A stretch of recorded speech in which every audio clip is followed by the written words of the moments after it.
কোর্টের সম্পর্কে অনেকেরই একটা বিরূপ ধারণা আছে। কোর্ট ন্যায় সঙ্গত কথা বলে না, কোর্ট ন্যায় বিচার করে না, কোর্ট ন্যায় কাজ করে না। অথচ আজকে একটা ঘটনা বলবো, যেটা শুনলে আপনারা বুঝতে পারবেন যে কোর্ট ন্যায় কথা বলে কিনা। একজন আসামি আজকে কোর্টে এসে বলতেছে যে স্যার, আমি আমার প্রথম স্ত্রীকে ঢাকা শহরে 2টা বাড়ি লিখে দিছি, চিন্তা করেন কত টাকা দাম তার। এরপর আমি দ্বিতীয় বিয়ে করেছি। তখন কোর্ট কি বলল? কোর্ট বললেন যে আপনি যে 2টা বাড়ি লিখে দিয়েছেন, আপনার জীবনের দাম কি ওই 2টা বাড়ির থেকে বেশি না কম?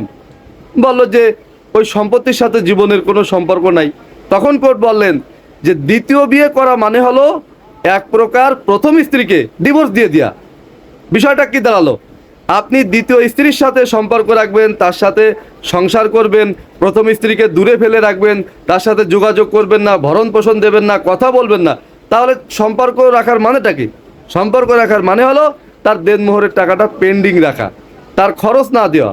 তার মানে কোর্ট যে ন্যায় কথা বলে, এটা কিন্তু আপনারাও বুঝতে পারলেন। আর এই কথাটা শোনার পর থেকে, আমি প্রথম শুনলাম এই কথাটা, কোর্টের প্রতি আমার এক প্রকার মন থেকেই একটা স্যালুট চলে এলো।